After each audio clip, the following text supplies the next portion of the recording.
right now, economically, we actually do need an immigrant population. We do. There is no doubt about it. It is part of our economy, and it is an economic necessity. No. I want to talk about specifically about the New York economy.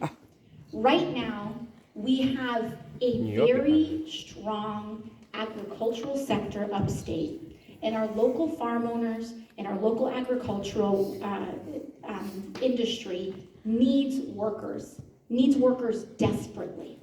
This is an environmental issue as well. It is a food justice issue. It is a basic everything issue. And so we actually have work capacity, not just in the agricultural sector, but also in the hospitality sector, the hotel sector. Unions have come together, business leaders have come together, and they said, we need people. We need people to work. It's illegal. We need to fill these jobs. And we are doing a lot of this. However, and on top of that, when asylees are here and they're in shelter, the number one thing that they say is, we don't want to They're be in four-star shelter. hotels. We want to work. Let us work. And we have people saying, let us hire them. Now, the problem is that federal policy is getting in the way.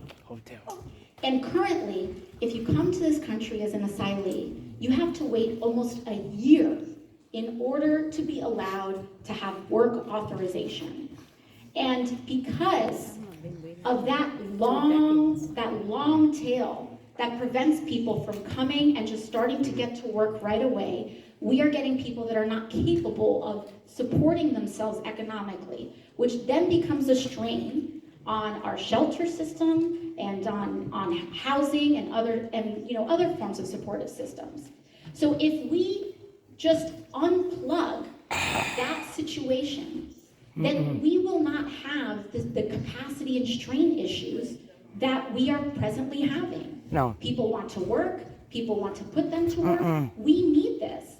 And many of us have experienced the consequences of the labor shortage that we currently have. Oh my God. Services are slower, it may take us longer to get things.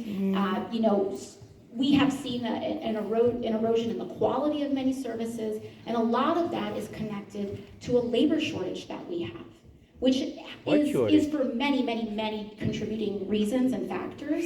But the point is that the jobs are there, and that we have people ready and to employ, and that we have people ready to just integrate into our society. And that has always been the American story.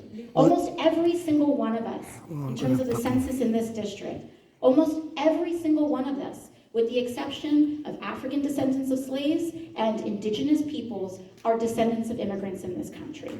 Every single one of us. And what we see is that in the past, how many of us have stories of an ancestor or people in past generations that came here with nothing on their back and they were able to get a job within a week, 2 weeks to a month? And that's how they started their life, and that's how many of our families started our story in this country. Legally. And so instead of burdening innocent and everyday people with so much bureaucracy, we should let people work while they wait for their asylum status applications. Oh, legally, like my grandparents. To that end, over the last several months, I have worked with the New York City congressional delegation, with Governor Hochul, with Mayor Adams, in order to lead on this issue. I led a letter to President Biden. We had the entire New York City congressional delegation sign it. I've been working with Governor Hochul, and believe it or not, even Republicans, there are governors of Republican states in places like Utah that are also supportive of state-sponsored parole policies. That's what it's called. It's called parole, in order to allow work authorizations. And you want to know why? If you look at places like Utah and in other states, their labor shortage has gotten so bad that they are rolling back child labor laws. They are rolling back child labor laws because they are so desperate to fill this. And so we are actually seeing that some Republican governors are starting to come out in support because we need people to work. We need people to work. And so COVID on a very core, basic level, fundamentally changed a lot of the foundations of the US economy, from labor to infrastructure and so on. And the fact of the matter is that a lot of people saying that there's no room and that there's no capacity, it's just not true. It's just not true. What we need to do is walk ourselves out of this logic that allowing people to pursue a life in America is somehow an incentive for immigration that is not needed. It is a xenophobic logic, to be frank, because the data is there and this is necessary. These are overcrowded. honest people. These are honest employers. I'm on the subway. These are small businesses, and this is what our economy relies on. And in fact, if you compare the US economy to other developing economies that are experiencing stagnation, what you are seeing is that the difference between their challenges. I was just in Japan and South Korea in February on a congressional delegation trip, visiting and discussing with my legislative counterparts over there on issues like trade and so on. And they are experiencing a population crisis.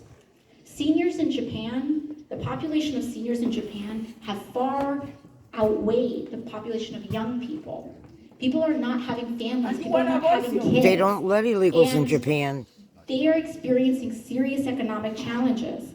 What makes those challenges different in the US? Why have we not encountered that in the same degree? Because we are a nation that welcomes immigrants to an unprecedented degree. And so that is why it is so essential and so critical that we really wrap our minds about this, get it together, because we can do this. And if there's any place in the United States of America that shows the promise and resilience and the prosperity that is generated from a culture that welcomes immigrants, it's New York's 14th Congressional District, and it's the goal. Oh my God. So we've been very strong about that. Stupid. There are many other issues around this. I'd be